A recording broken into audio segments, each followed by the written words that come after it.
For people who couldn't come and who will hopefully watch the video of this class.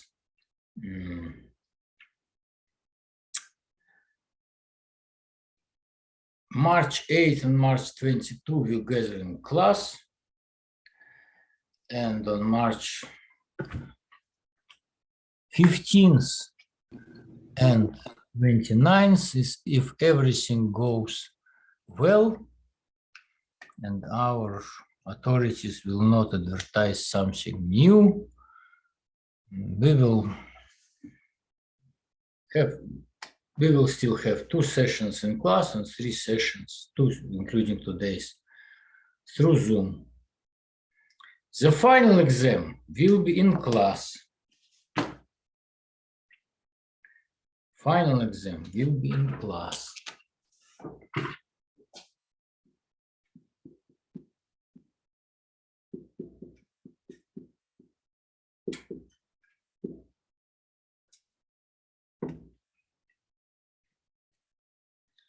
I'm still thinking about the final exam. I guess on final exam, I will let you use the textbook, but not the notes. And you may have questions all over the course. Quiz number 4, the next one, will be essentially the last quiz. Because quiz number 5, I will replace, so quiz number 5 will be replaced with a mini project.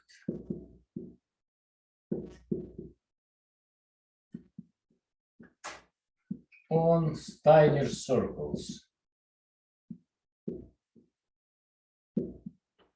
Chapter 6. It's also continuation of, it's a continuation of Moebius geometry. This subtopic is called Steiner circles. They show how things are moving around in Moebius geometry, in Moebius plane. And it will be important for us in the next topic, which was probably the last one, in hyperbolic geometry. So for quiz 5, I will, did I start recording? Yes. For quiz 5, I will give you almost 2 weeks. It's more than enough to complete your mini project. There will be probably, I don't remember what I did last time, but I will give probably there will be 1 problem which will require you to calculate something and to draw the motion of the Steiner circle. Maybe there were 2 circles. I will see how much. And it must be done well. So far, unfortunately, the problems that I gave you almost 2 days in advance, and I hoped you will do a good job on it, and at least for this part of the exam of quiz 3, I thought everybody will get a complete grade. It did not happen. Only one person did well. He lost a little bit of the grade. He lost half a point, so he got 3.5 points. But all the others of you, unfortunately, did very poorly on this part, for which you had a lot of time. You had plenty of time, and you could think about it, and it was just a problem. And the other problem was also from your textbook, and I warned you, these questions A, B, C, D, which are part of the theory in your textbook. Why didn't you answer it properly? I don't see the reason. You had an hour and a half and very short questions and very easy questions. I'm quite upset with your quiz number 3. If you want to talk to me personally about this or exchange messages, you know you're always welcome. I don't see the reason to do so poorly. I also don't see the reason for you not to come to sessions. And in sessions preceding quiz 3, once only one person came, and another time nobody came, which makes me happy because I can drink coffee instead of teaching a class, which makes my life easier. But it's very upsetting because so little interest to this class. I'm not even sure why I started doubting why would you take this class at all. And I thought that material is quite interesting and exciting, and it's the area of mathematics where all the parts of mathematics meet: analysis and algebra and geometry, and they kind of play all together. And I think this is exciting, but I don't know why did you take this class at all. So, do you have any questions? Do you have any questions at all?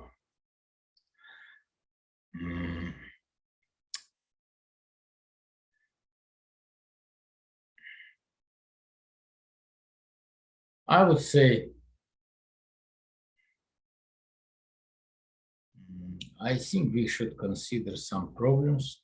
Do you have any questions on problems from the textbook? Some of them I provided you with solutions because they're part of your homework. And for some of them, you have to try and attempt by yourself. And I also will provide you probably with solutions. And I thought we would discuss some of the solutions today. What do you think about this?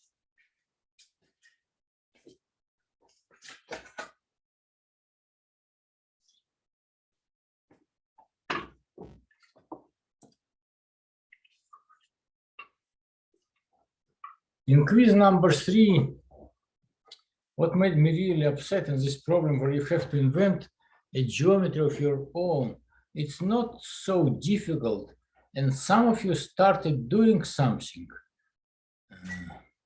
For instance, if you propose to keep the same group that is Euclidean group or some subgroup of Euclidean group and apply it only to pentagons, you can do it, but then you should describe properly how these transformations work on pentagons, which pentagons are considered to be congruent, and show how it works.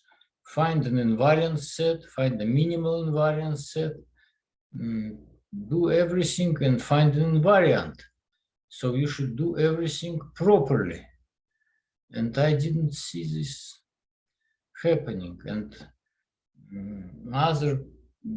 in other works, people also used Euclidean group or subgroups of Euclidean group, which is fine, but then describe what's going on properly, use words. You know, we studied it in the previous course of geometry, in Math 241, that you have actually to write words to describe your solutions. You cannot just write some disconnected formula and then I have to conclude what from there. And even with the first question, with transformations, you should realize that the expression for a transformation must contain a variable z. And I think, I don't remember how many people, but let's say more than half of you, probably 3 or 4 people, obtained so-called formula for a transformation in which there was no z. So how do what do you transform? You have to transform z. You need to have a variable.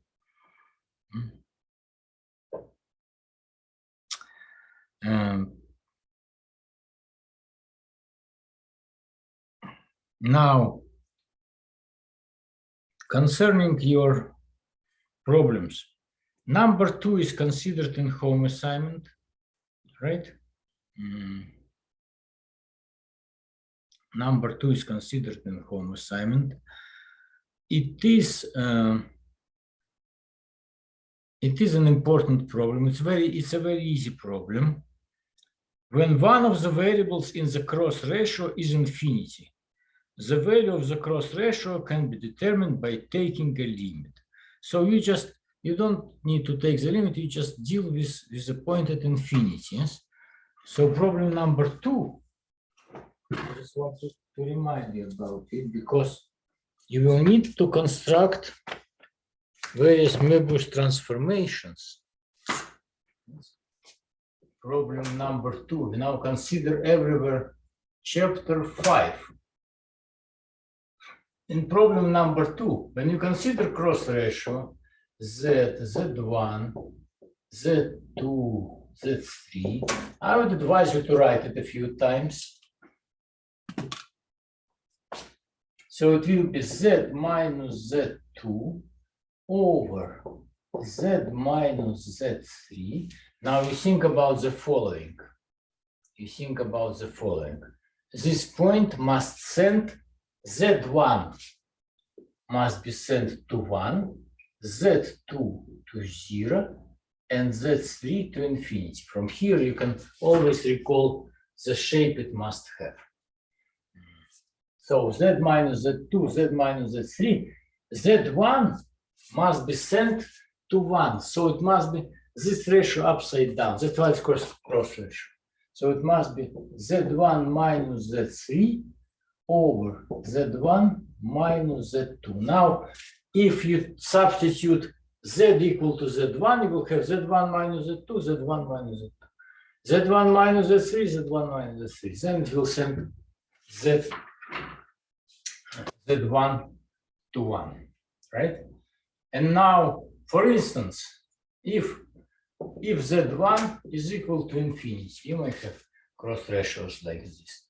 When you have to write a cross ratio for point lying in a line, one point in the line is always a point at infinity. So what you will write here?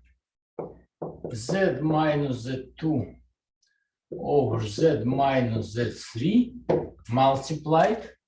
Z1 is infinity. So divide numerator and denominator by Z1. 1 minus Z3 over Z1 over 1 minus Z2 over Z1. And when Z1 is equal to infinity, this expression becomes 0 and this becomes 0. So it will be Z minus Z2 over Z minus Z3. That's the whole thing about problem number 2. Ask me if you have any questions. Ask me if you have any questions at all. Then there is the problem. Find a Moebius transformation that takes the circle modulus z is equal to 1 to the straight line x plus y is equal to 1. So this problem is in your home assignment and I provided you with solution.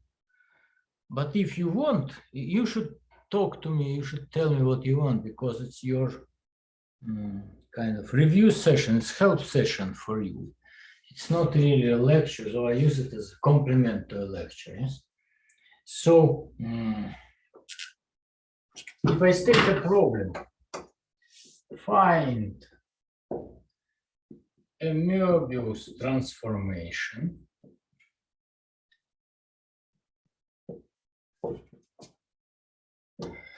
that transforms or transforms the circle. Why would we take the same circle as in your assignment? I will take the circle Z minus I modulus equal to, I don't know, 2, for instance, into the line. I don't want the same line as they have. x plus y is equal to 1 into the line real part z, let's see,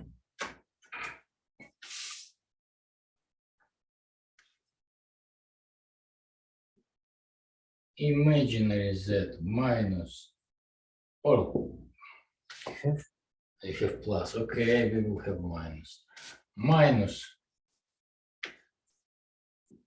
real part z is equal to 0. Let me see. It could be 1, it could be 5, it doesn't matter. I just want different lines and circles than you have in your assignment. So what would you do? What would you do with this? So by now it's clear that March 8 and March 22 are in class. Hopefully, who knows what happens next, yes? I don't know. What is this Omicron? I'm an old person. Maybe I will get Omicron and I will not come to the class. Who knows? I don't know how bad it is. Even if it's good, I still don't come to class if I have it, right? And you don't come if you have dangerous illnesses. Don't get all of us sick. Some people who passed Mass 241 class must survive for the future, I believe so. So, what is this? I will draw this circle and this line. So suppose this is a circle.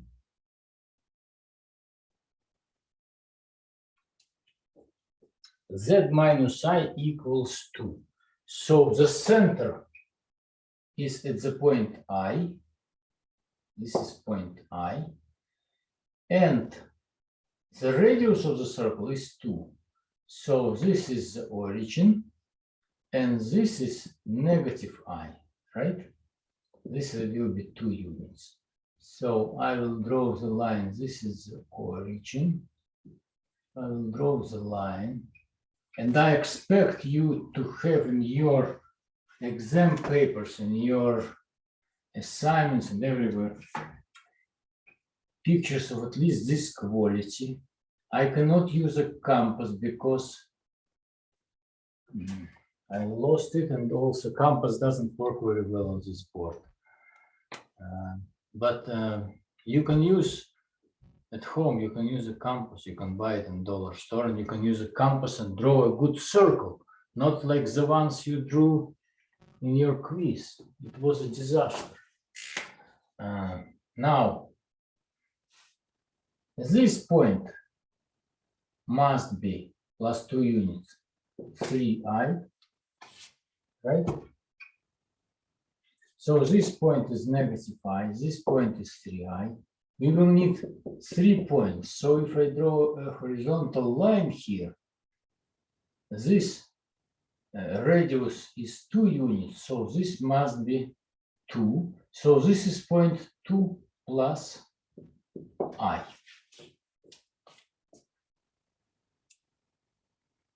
I could take this point. I could take this point if you want something exotic. I would probably take this point, intersection. I could take this point, the intersection of this circle with the real axis, right? But I will just take, okay. So this point will be appointed Z1. This will be appointed Z2, and this will be appointed Z3. Can I appoint differently? Can I make this point Z2 and this point Z? Yeah, I could. I could do whatever. Any 3 points on this circle. Now, what about this line?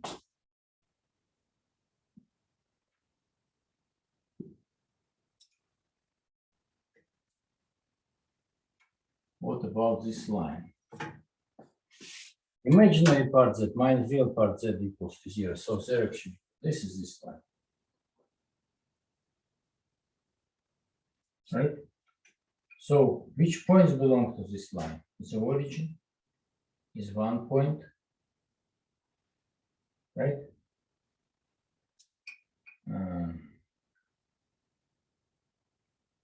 The origin is 1 point. Then I have to get some point anywhere on this line. I don't want many difficulties, so I will take this point 1, and this is I. So this origin will be W1. This point will be W2, right? And where is W3? W3 will be infinity. It's always convenient to take, when you deal with a straight line, one point to be infinity because it simplifies your calculation. I can even do different story because I have this already formula here. I will say W3 will be 0 and W1 will be infinity. I think it will be more convenient because I will have expressions similar to this one. Right? So how do I find the Moebius transformation? I will find it from W minus W1 or minus W2 over W minus W3.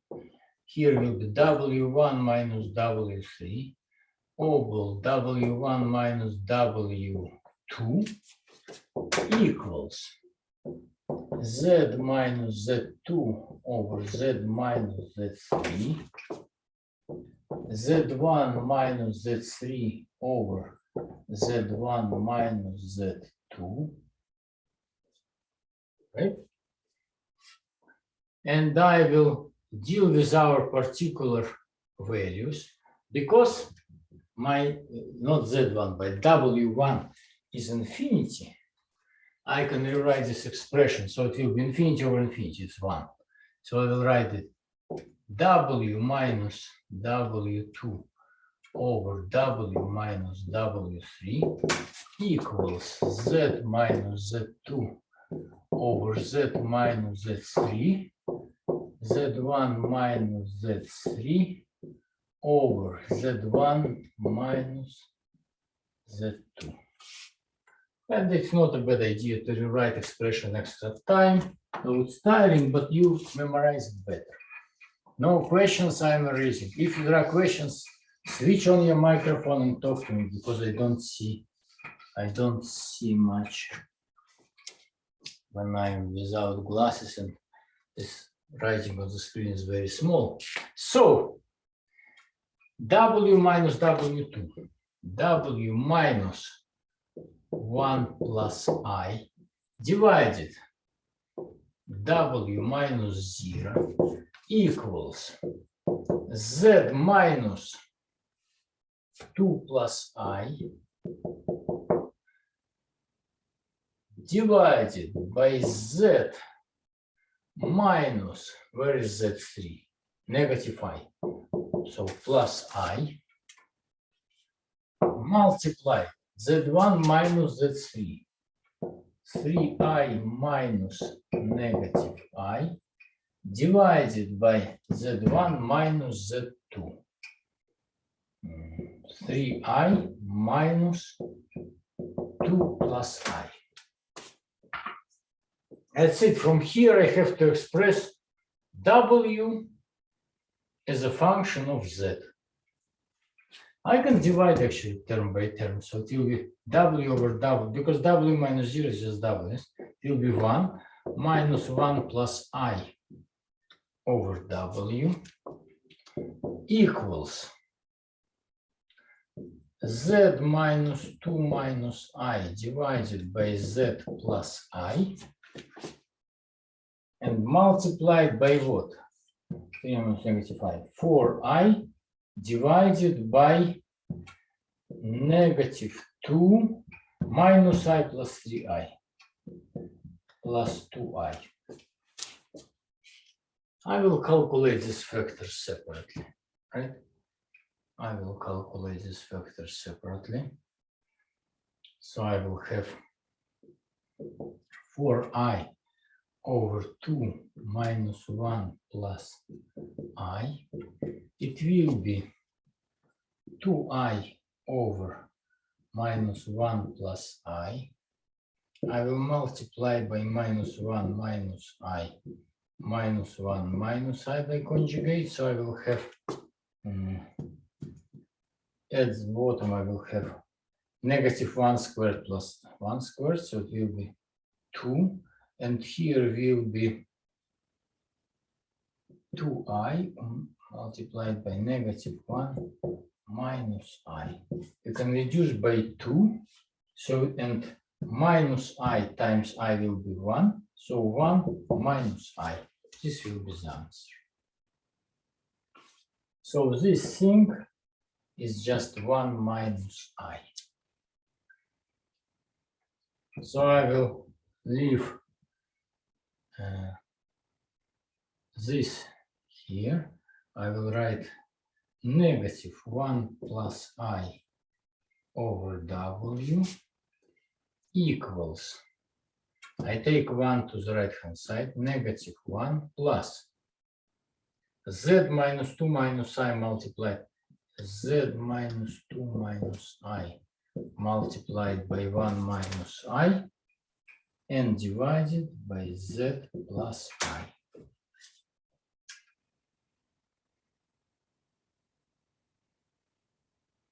So I will reduce this to common denominator.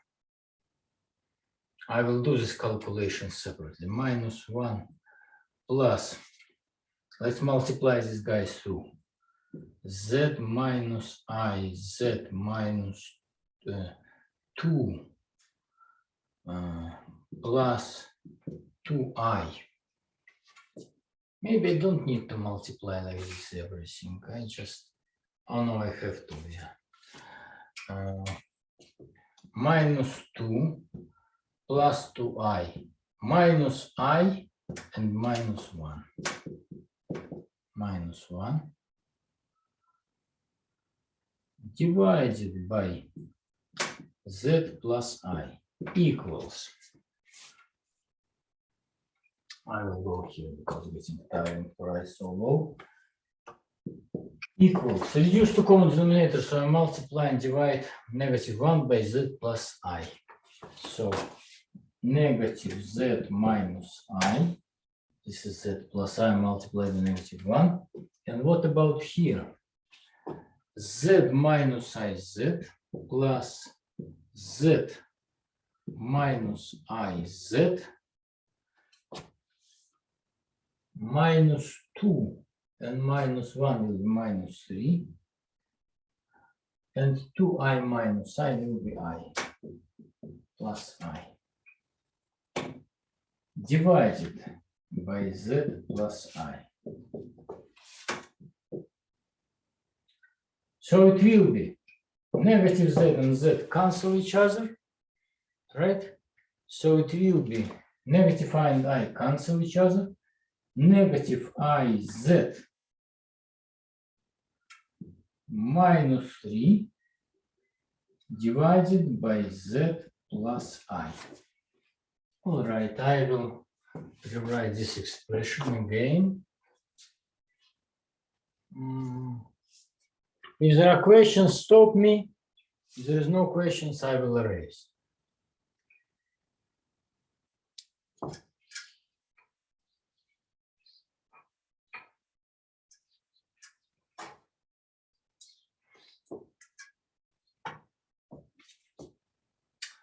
So,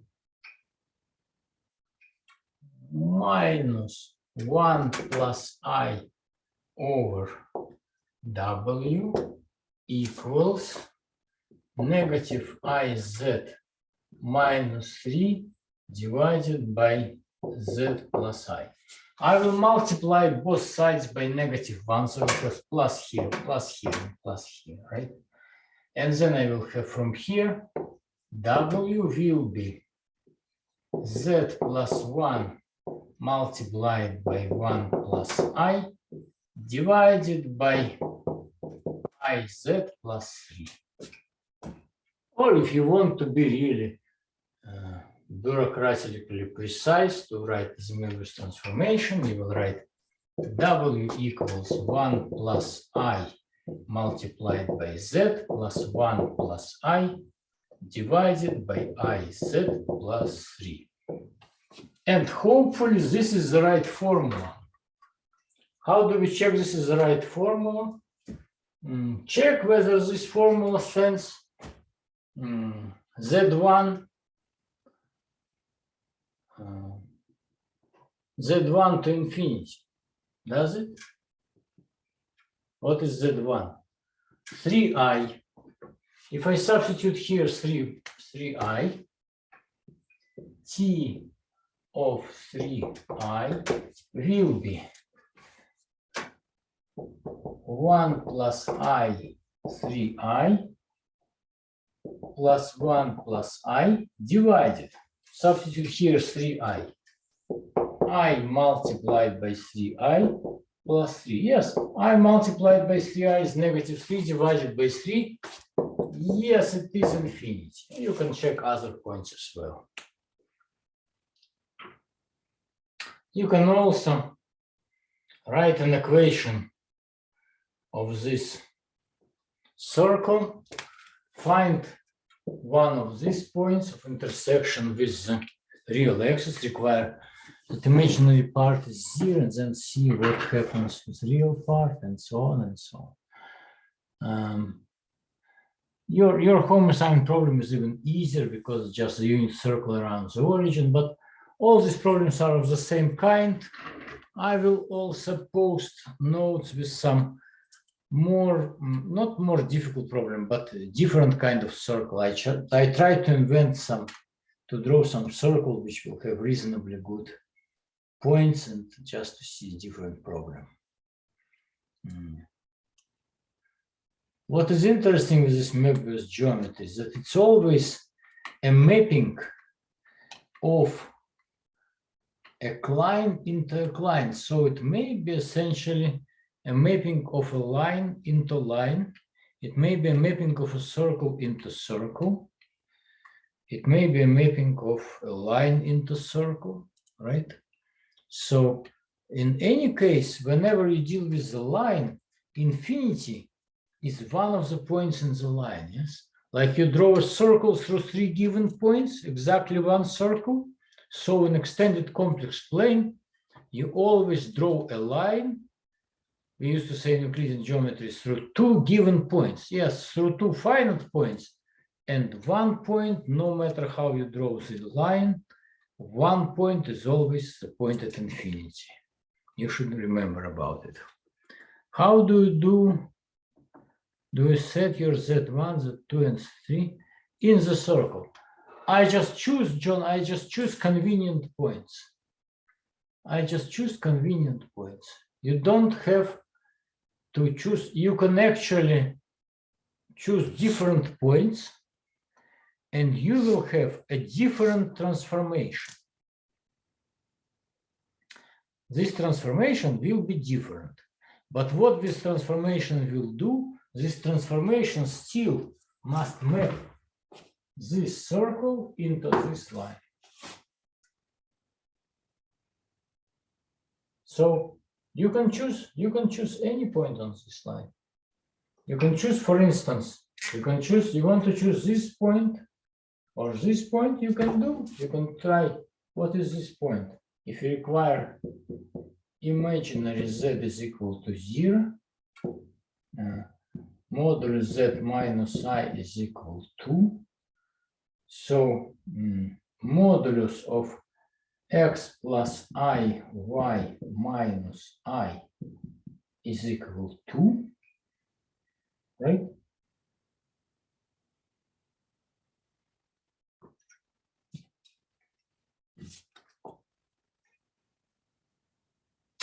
And y is equal to 0.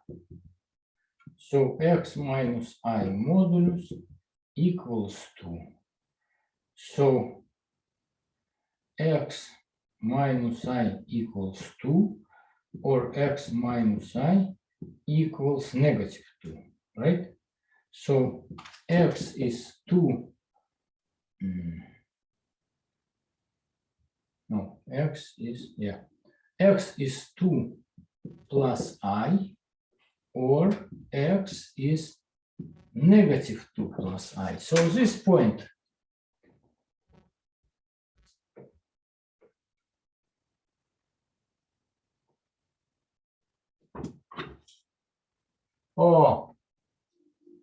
why are you doing that?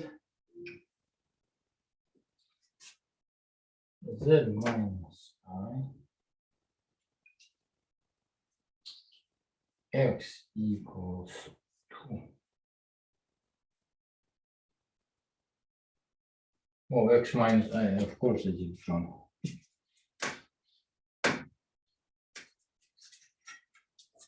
What is modulus of x minus I?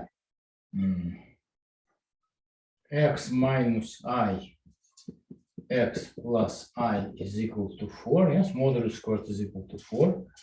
So it will be x squared plus I negative I 1 squared is equal to 4. So x squared equals to 3, and x is plus minus root of 3.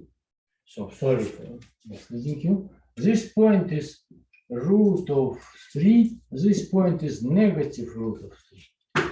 You can choose this point. You can choose one of z1, z2, or z3 is root of 3, another negative root of 3, and the third one, choose maybe any of these points. Maybe choose this point somewhere here, which whatever you like. I try to choose points with which calculations are easy. You will see in my problem, which I don't want to spend much time because it will take time to do all this calculation, but I will post a problem in which there is a circle. Actually, I can write, so you can start considering this point, this circle, and then you will see solution eventually. But again, your solution may be different. You choose different 3 points, you have a different metric, you have different transformation. Yeah? So Cline z minus I over 2, 1 minus I over 2, modulus is root of 5 halves, root of 5 halves. This is 1.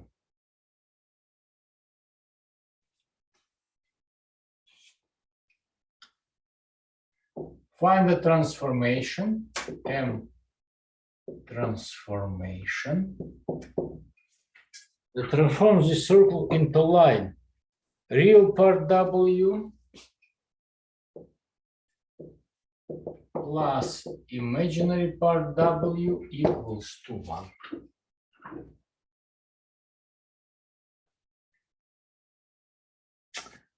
Yeah, that's what you have. And when you look at this circle, I don't want to do everything for you. I want you to discover by yourself. But you will see that some points on this circle are convenient points. I will not tell you, find yourself. This point, this point, this point, this point. You can use various points. This point, they're all, you have more points than you need for convenience. All convenient points. And when real part W x plus y is equal to 1, will be a line like this, going through 1 and I, and here you have already point 1, I, and the third point, guess what? It's infinity. So this is one thing. Another thing that I wanted to discuss, if you notice, if you listen to the lectures, you must realize that I considered many of these problems because they're problems that are theoretical. Like problem number 6, I think I considered one in lectures. Problem number 7, I considered in lectures. Problem number 9, I think I did the calculations to show that Moebius group is actually equivalent, if you know a little bit more algebra, to the quotient group of GL2C. That's such a group, GL2C. C means its elements of this matrices are taken from the complex plane. And G is general linear. So it is a group of matrices 2 by 2 with determinant not equal to 0. I have shown that this group is isomorphic if we can choose such a scaling for Moebius transformation, that this group is isomorphic to the Moebius group. And everything follows from here. Number 9 as well. Shows the determinant is equal to 0. I did it in class. I did it in lectures 11. Number 11 you do yourself. Prove that the Moebius transformation with a single fixed point at infinity is a translation. Actually, I did it in class also when considering fixed points. 12 shows that every Moebius transformation can be written in a form with determinant 1. I have shown you how to use the scaling factor. Proves that every Moebius transformation is conformal. Number 13. Of course, you understand that Moebius transformation is a composition of conformal transformations. We proved that all Euclidean transformations are conformal. Homotheties are conformal, so similarity transformations are conformal, and inversions are conformal. We have shown all of this, so Moebius transformations are conformal.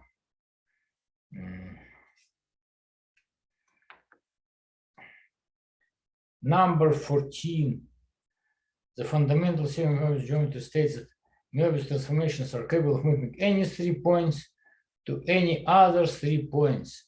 State and prove an analogous fundamental theorem for Euclidean geometry.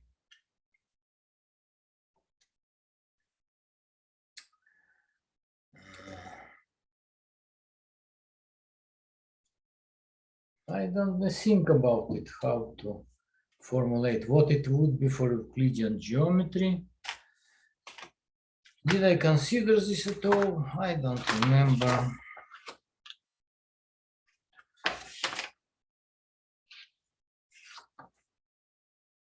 But it's a good question to think about it. What it would be for Euclidean geometry. Certainly, Euclidean transformation cannot send any 3 points into any 3 points.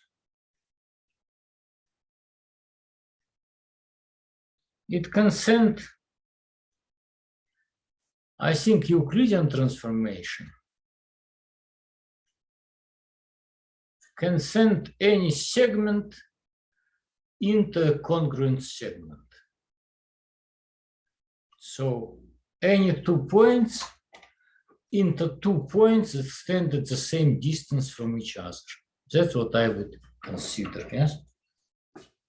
You have a segment.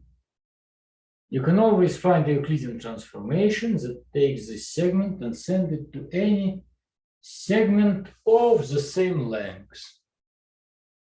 I think that's as good as we can get. Yes?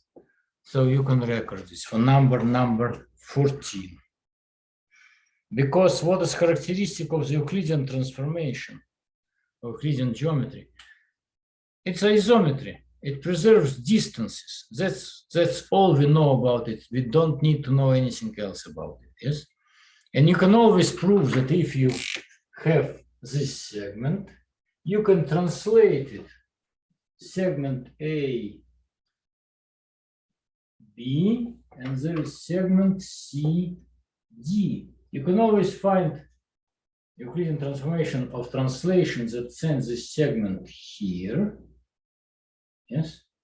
So point A goes into C, point B goes into this point B prime, and then guess what? You rotate about point C and you get these two segments to coincide. So 2 points into 2 points separated by the same distance. Prove that all Clines are congruent in Moebius geometry. We did it in lectures. Some parts of figures are congruent in Moebius geometry. That's something I have to talk a little bit. Problem number 17. I did solve it in your home assignment. You have the solution. However, I still have to talk about it a little bit. You should understand that there is no difference between why there is no difference between Clines and Moebius geometry. Because every Moebius transformation corresponds to some motion of the Riemann sphere. There is no other way to understand it. And we still have time. Yeah, we have a little bit of time. I will have to explain this carefully, so we did not have to come back to it. I will probably, if the record of this Zoom session is good, I will just post it as the next lecture, because it's still on the same topic. So,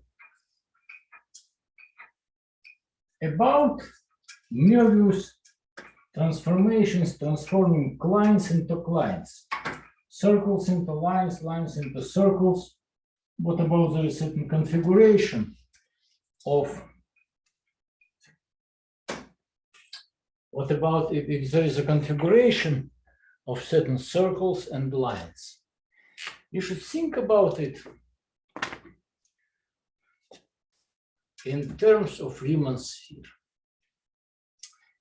Whenever you have two lines in the complex plane, so this is complex plane, you have two lines.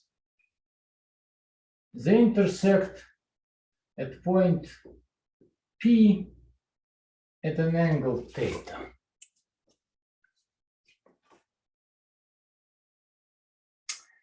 What else can you say about these lines? In the extended complex plane, I'm reminding you, we are dealing with in the extended complex plane. So this is line L1, this is line L2. Will they intersect somewhere else? Not in ordinary Cartesian plane, but in extended complex plane. Two lines, any two lines, always meet at infinity. So L1 intersect with L2 at point P and at infinity. What is the angle at which they intersect at infinity? They intersect at infinity at angle theta as well. If they intersect here at angle theta, they intersect at infinity at angle theta. And now I will give you a break for 1 minute, and during this break you think, why would it be so? And if you tell me why it will be so, I will remember you for a very long time. I'll remember this answer. Okay? I need to tell something to somebody.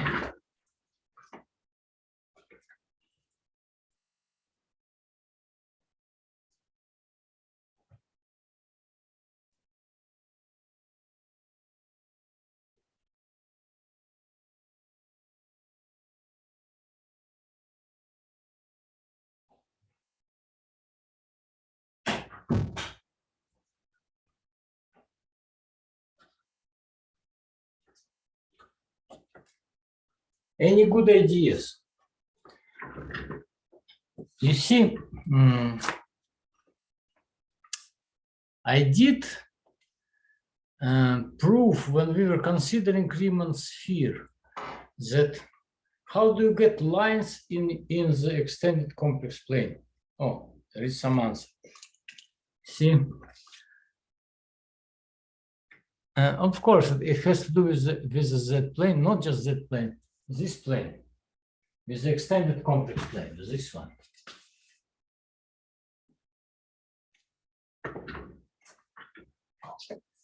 That's how the things work.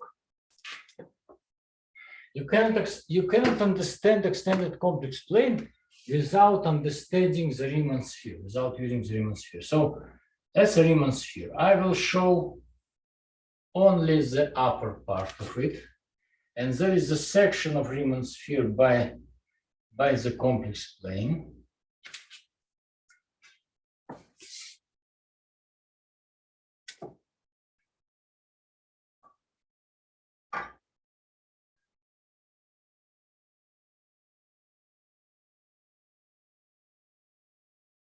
So this is the origin. This is the North Pole. How do we get straight lines in the complex plane? And this is all. This is a complex plane. Yeah. So this is all. This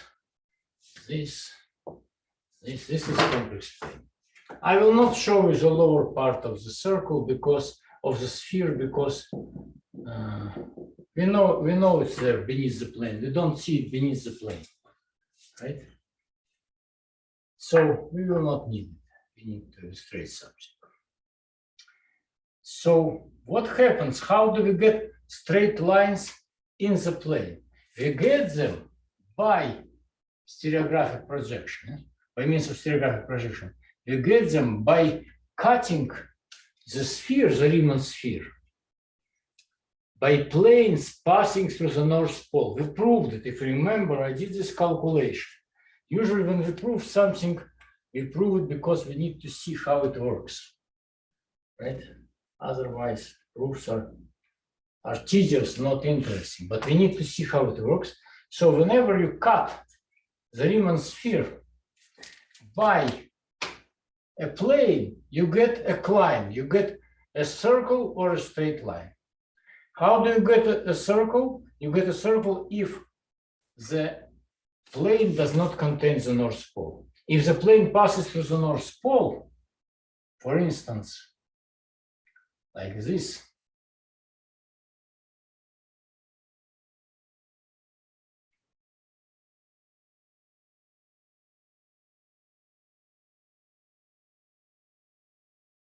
for instance, this is a cross section. Yes, you can imagine. It was a good sphere. I cut it off. There is a cross section. Yes, there is a cross section. I can show it like this. It's a cross section. Yes. What happens in this cross section when you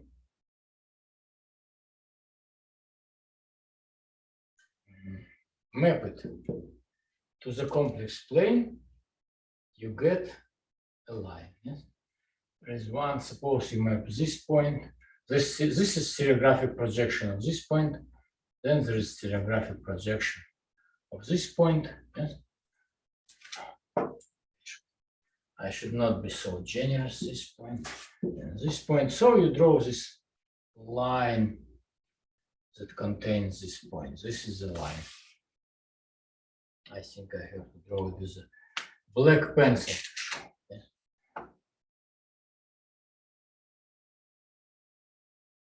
We want two lines to intersect, so you make another cross section by another circle.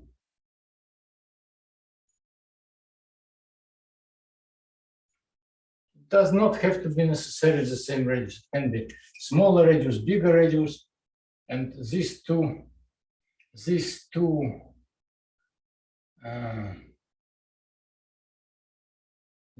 planes intersect along this line, and this is the point of intersection, yes?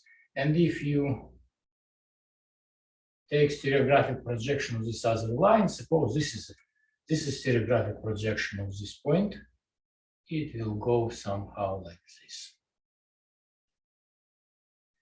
Because stereographic projection preserves angles, the angle between these circles, for instance, this angle, right?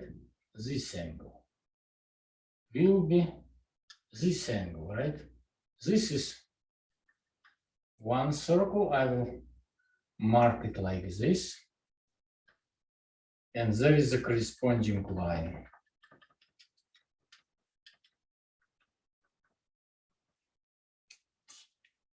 And there is another circle. And there is a corresponding line.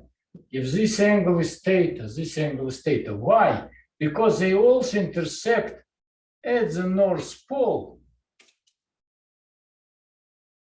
And when you make vertical projection of North Pole, this will be, of course, exactly also angle. I need this from this line to this one. So this one, this angle, this direction will be also theta. And North Pole has stereographic image. North Pole goes to the point at infinity. So if at point P they intersect at theta, at infinity, they will also intersect at theta. Because here you understand the symmetry of this picture. Yes, two circles intersect, whether they lie on the surface of a sphere, or they lie on a flat surface. Yes, this angle is always the same as this angle, and respectively this angle the same as this angle, right? Because of symmetry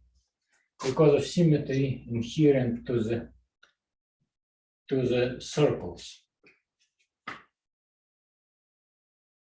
That's why any two lines meeting at angle theta at a finite point of extended complex plane will also meet at the same angle at infinity. Any questions here? That's why when you, there is no questions, I'm erasing this.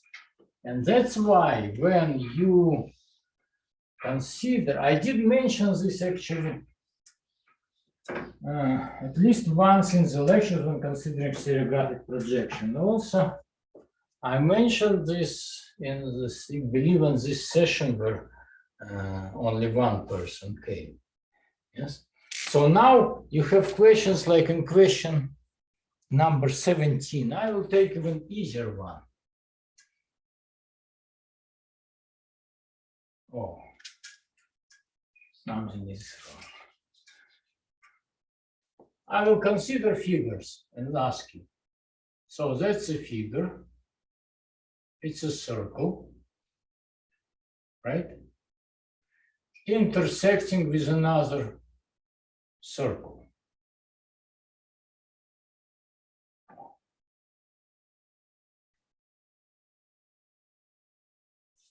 Intersecting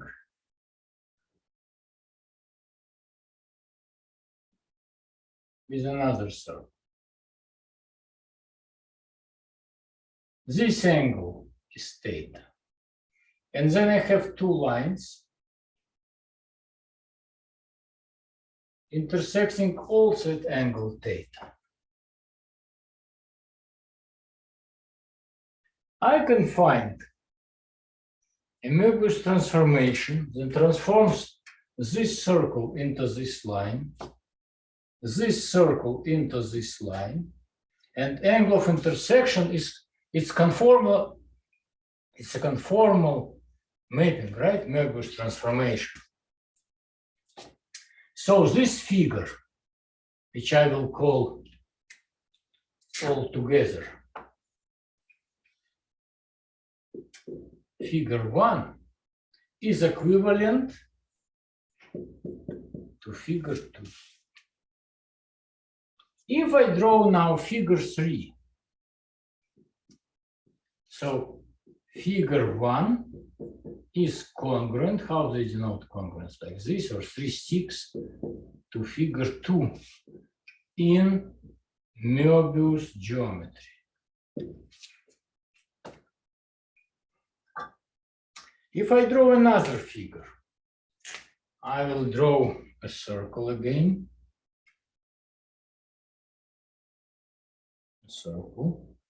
Then from the center, I will draw a radius. I will draw a radius. And then from here, I will make a circle that is touching to these two radii. So I will draw a perpendicular to this radius. And I will draw perpendicular to this radius. There will be two tangents, right? Now, when I draw a circle from this point, it will be a circle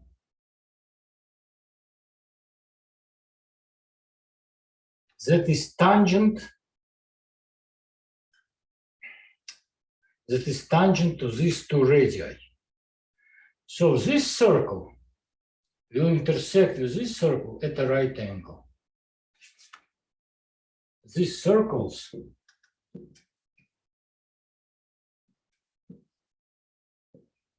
by my construction are orthogonal.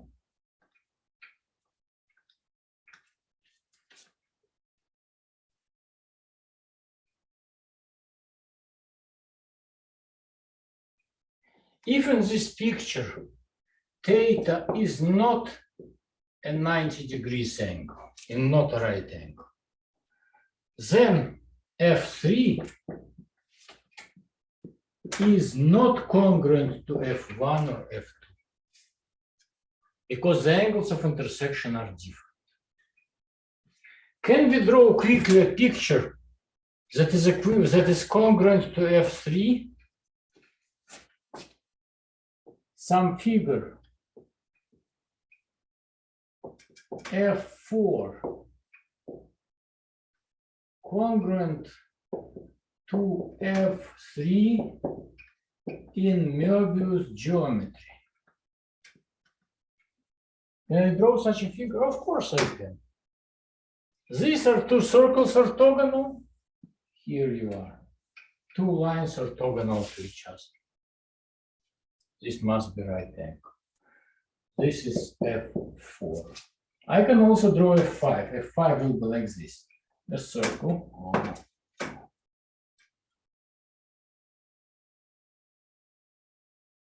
And a line intersecting this circle along the diameter. So this angle is right? And this angle is right.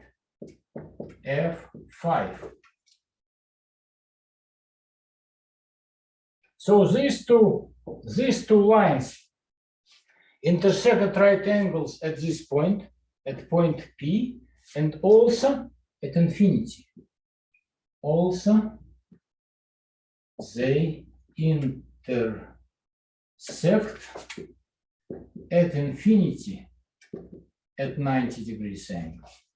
What about this? There is a line, it intersects with this circle at 90 degrees angle. So F3 is congruent to F4 and F3 is congruent to F5. Any questions about this? The last one, which is actually is used in constructions in solving so-called the Polonius problem, which I thought we would consider. But so far, with very little interest in the class, I don't want to consider anything of more advanced material. But just to mention that what happens if a circle is tangent to a line, or two circles are tangent to each other, a circle and the circle, this will be F6, or they may be a circle and a line tangent to the circle. Doesn't matter what direction it goes. Every line goes from wherever we see it to infinity. This end goes to infinity, this end goes to infinity. So this will be F7. You see they intersect at 0 angle, right? Can we do something like this with two lines? Yes. This will be F8, two parallel lines. They meet at infinity, L1, L2.